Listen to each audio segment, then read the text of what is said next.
Welcome. Today, we invite you to explore a fascinating aspect of your personality, your avoidance type. Avoidance is a common behavior that can affect our relationships, work, and overall well being. By understanding your unique avoidance style, you can gain valuable insights into your reactions and choices. This test is designed to help you identify which avoidance pattern you tend to use most often. Let's begin this journey of self discovery together and see what you can learn about yourself. Avoidance is a coping mechanism where we steer clear of uncomfortable situations, emotions, or thoughts. It's something everyone does from time to time, but the way we avoid can differ greatly from person to person. Some people avoid through distraction, while others might withdraw completely. Recognizing your avoidance style is the first step toward making positive changes in your life. Let's look at the main types of avoidance you might encounter. Avoidance often develops as a way to protect ourselves from stress, anxiety, or emotional pain. It can be a learned response from past experiences or a natural reaction to overwhelming situations. While it might offer short-term relief, avoidance can prevent us from facing important issues and growing as individuals. Understanding the reasons behind your avoidance can empower you to address challenges more effectively. There are several types of avoidance, each with its own characteristics. Some people avoid by staying busy, others by withdrawing from social situations, and some by denying problems exist. In this video, we'll guide you through a test to help you discover your primary avoidance style. Pay attention to each question and answer honestly for the most accurate results. Before we start, find a quiet place where you can focus. This test consists of a series of statements. For each one, think about how often it applies to you. Be as honest as possible. There are no right or wrong answers. Your responses will help reveal your dominant avoidance type. Ready? Let's begin with the first question. When faced with a difficult situation, do you often distract yourself with work, hobbies, or technology instead of dealing with the issue directly? Think about your typical response. If you find yourself reaching for your phone or diving into tasks to avoid uncomfortable feelings, this might be a sign of distraction-based avoidance. You tend to withdraw from social situations when you feel stressed or anxious. Maybe you cancel plans or avoid gatherings to escape uncomfortable emotions. Social withdrawal is a common avoidance strategy that can impact your relationships and sense of connection. Reflect on how often you choose solitude over social interaction.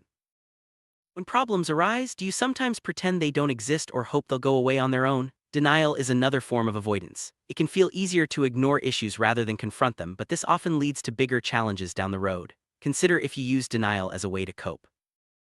You find yourself procrastinating on important tasks, especially when they feel overwhelming or stressful. Procrastination is a subtle form of avoidance that can affect productivity and increase anxiety. Think about whether you delay tasks to avoid facing difficult emotions or decisions. Are you someone who changes the subject or makes jokes when conversations get serious or emotional? Deflection is a way to avoid uncomfortable topics and protect yourself from vulnerability. Reflect on whether you use humor or distraction to steer conversations away from difficult subjects.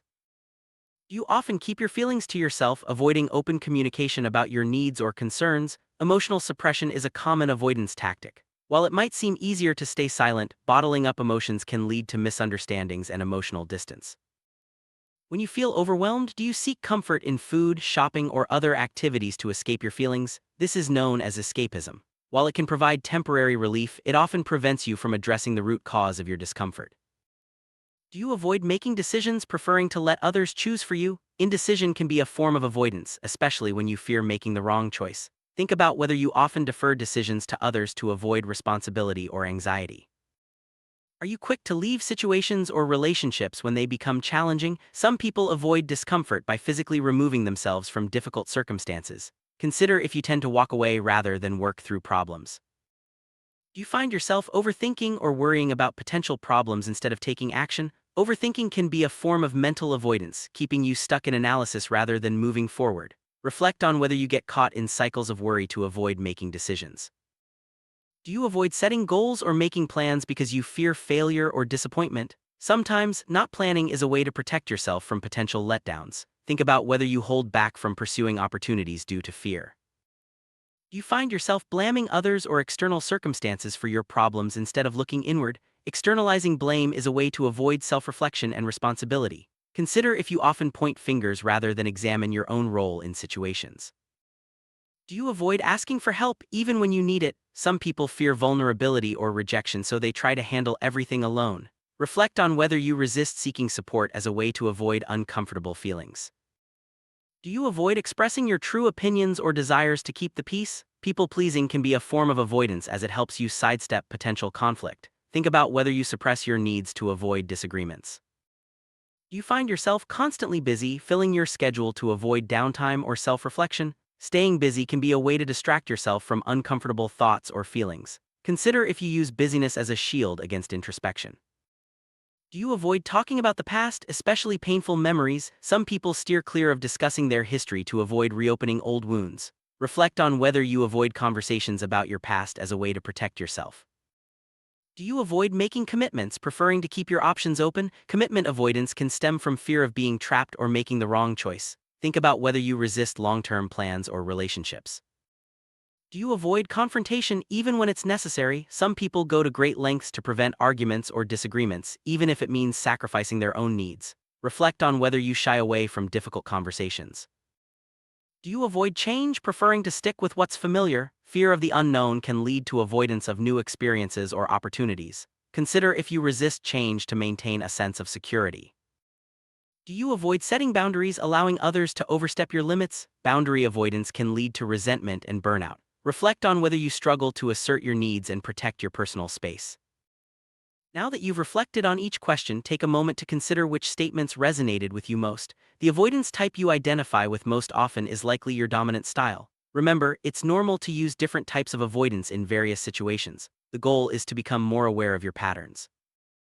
If you found yourself relating most to questions about staying busy, using technology, or seeking comfort in activities, you may have a distraction-based avoidance style. This means you tend to distract yourself from discomfort rather than face it directly. Becoming aware of this can help you pause and address your feelings more openly.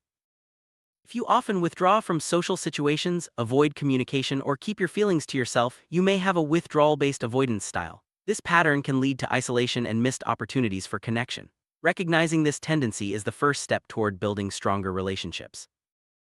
If you noticed a pattern of ignoring problems, denying issues, or avoiding responsibility, you may lean toward denial-based avoidance. While this can offer temporary relief, it often leads to bigger challenges later. Awareness can help you face issues more directly and find healthier ways to cope.